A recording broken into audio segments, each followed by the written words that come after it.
क्या राजस्थान रॉयल्स ने सीएसके को एक आसान सी जीत गिफ्ट कर दी? पता नहीं, बट इतना जरूर पता है कि सीएसके के इस रॉयल विन के साथ सीएसके के प्लेऑफ के दरवाजे अब पूरी तरह से खुल जाते हैं, क्योंकि फिलहाल वो नंबर 3 पर है और अगर उनके नेट रन रेट की आप बात करेंगे तो वो बाकी सभी टीमों से कहीं ज्यादा बेहतर है। चेन्नई सुपर किंग्स ने राजस्थान रॉयल्स को 5 विकेट से हराया। 7वीं जीत उनकी सीजन की थी और इसकी वजह से फिलहाल वो पॉइंट टेबल पर नंबर 3 है। नेट रन रेट प्लस में है 0.53 और ऋतुराज गायकवाड़ की कप्तानी और बाकी पूरी टीम के शानदार एफर्ट ने इस मैच को उनकी झोली में डाला। ऋतुराज ने कहने को तो 41 बॉल में 42 रन बनाए, लेकिन मेक श्योर किया कि उनकी टीम इस मैच को जीत जाए।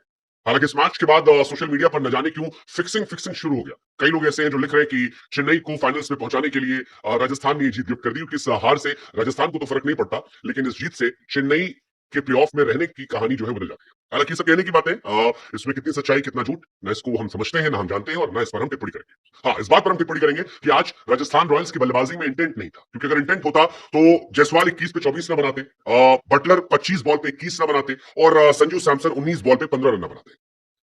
इस टीम के बल्लेबाजों ने इतना ज्यादा संघर्ष किया कि एक समय लग रहा था कि क्या 120 भी बन पाएंगे। वो तो बाद में भला हो रियान पराग और ध्रुव जुरेल का, जिन्होंने एक आतिशबाजी वाली पारी खेली और ध्रुव ने 18 पे 28 और 35 पे 43, पराग ने खेला, जिसकी वजह से टीम जो है वो आगे तक पहुंच पाई। लेकिन अगेन क्वेश्चन रिमेन सेम कि इतना स्लो खेलने की जरूरत क्या थी? क्या समय रहते एक्सेलरेट नहीं कर सकता था? क्योंकि 20 ओवर में अगर आप 5 विकेट पर 141 बनाते तो ये थोड़ा परेशान करने वाला है। विकेट गिर गया तो भी समझ में आता। हालांकि चेन्नई के गेंदबाजों से आप क्रेडिट नहीं छीन सकते। सिमरजीत टू गुड, आज 4 ओवर 26 रन 3 विकेट। पिछले मैच में 60 रन पिटने के बाद इस मैच में अगर आप इतनी अच्छी गेंदबाजी करते हैं। तुषार देशपांडे, बार बार हम कहते हैं कि जिस दिन वो चलते हैं उस दिन उनके अंदर ग्लेन मैकग्राथ का वर्जन आता है और इस बार भी मैकग्राथ उनके अंदर दिखाई पड़ा था। तीक्ष्णा was good, Jadeja was good. Jadeja का आउट नॉट आउट को लेकर चर्चा हो सकती है कि वो ऑब्स्ट्रक्टिंग द फील्ड सही गलत, बट आज जीत का सेहरा कप्तान गायकवाड़ की सरी बनना चाहिए। कैप्टन सामने से एग्जांपल लीड कर रहे हैं। आमतौर पर सीएसके की प्रॉब्लम यह है कि जब जीतते हैं तो सारा क्रेडिट धोनी को जाता है, जब हारते हैं तो ऋतुराज के सर पर आता है, लेकिन आज ऋतुराज ने अच्छी बल्लेबाजी की और अच्छा साथ निभाया रचिन रविंद्र। तो सीएसके के बल्लेबाजों की शुरुआती आतिशबाजी का असर था कि उनके लिए राहें आसान हो गई। रचिन रविंद्र ने शुरुआत में ताबड़तोड़ पारी खेली, डैरियल मिचेल उसके बाद आए, 13 बॉल पे 22 बनाए, दुबे जी ने उसके बाद जोर लगाया और इसका असर ये रहा कि ऋतुराज गायकवाड़ को एक छोर संभलने का मौका मिला और एक छोर संभलकर अपनी टीम की जीत सुनिश्चित की और प्लेऑफ के दरवाजे लगभग खोल दिए। आरसीबी एक टीम है जो क्वालिफाई कर सकती है अगर वो डीसी को बहुत बड़े मार्जिन से हराती है और उसके बाद फिर जाकर सीएसके को हरा देती है। बाकी किसी टीम क्वालिफिकेशन के चांसेस बहुत कम नजर आते हैं। सीएसके फिलहाल खुश होगी, 7 जीत उसके पास हो गई है, नंबर 3 पोजीशन पर पॉइंट्स टेबल में है। कप्तान के तौर पर ऋतुराज के 17 रन है, सेकंड रन ओवरऑल में है और लगभग 600 रन ऋतुराज बना चुके हैं। तो सीएसके का राजा तो ऋतुराज है।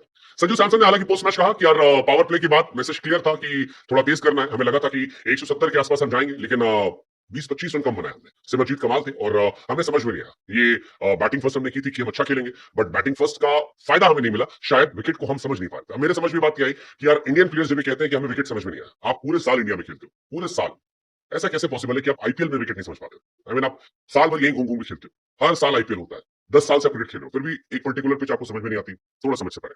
खैर, इस मैच के एक बड़े मूवमेंट्स में जडेजा का आउट होना था, obstructing the field. Shivam Dubey की वो जो 11 पे 18 थे, भले ही रन कम है, लेकिन शिवम दुबे, डैरियल मिचेल, इनकी बल्लेबाजी का असर ये था कि वो इंटेंट था, वो इंटेंट जो बटलर, जायसवाल, संजू नहीं कर पाए थे और उसी का फायदा रहा कि 19वें ओवर में ये जीत जो है इनको मिल गई। जायसवाल थोड़ा सवाल पैदा कर रहे हैं, क्योंकि जायसवाल लगातार फ्लॉप हो रहे हैं और थोड़ा सा उनकी इनकंसिस्टेंसी मेरे मन में डाउट पैदा करी कि वर्ल्ड कप में पहली चॉइस होंगे या विराट की तरफ हम जाएंगे। Let's see. Riyan Parag again well played, good well played, शानदार प्लेयर वो है और आई एम श्योर कि इस वर्ल्ड कप के बाद उन्हें शायद टीम में मौका मिल जाए। सिमरजीत की भी कहानी अच्छी थी। नया लड़का यशस्वी जायसवाल का विकेट निकालना, जॉस बटलर का विकेट निकालना और संजू सैमसन का विकेट निकालना और टॉप 3 को डेंट देना, 4 ओवर 26 रन देकर 3 विकेट। आई थिंक आने वाला टाइम जो है वो सिमरजीत जैसे गेंदबाजों का हो सकता है अगर वो धोनी के साथ रहकर अपने आप को काफी ग्रो करते हैं। बट ओवरऑल आपको लगता है कि राजस्थान ने इस मैच में उतना जोर नहीं लगाया जो उनसे एक्सपेक्ट किया था और एक आसान जीत जो है वो सीएसके को मिल गई कंपैरेटिवली? क्योंकि अगर यहाँ पर स्कोर 160 170 होता तो कहानी अलग होती। और ये फिक्सर वाली कहानी क्या, ये लोग क्यों ट्रेंड करते हैं? जडेजा आउट थे, नॉट आउट थे, बहुत सारे सवाल है। राजस्थान रॉयल्स नंबर 2 पर फिनिश करेगी, लेट्स सी। देखते हैं क्या होता है, बट क्या आरसीबी अभी भी सीएसके को हरा सकती है? Let's see. I think that will be do और डाई मैच अगर आरसीबी डीसी को हरा के आगे जाती तो।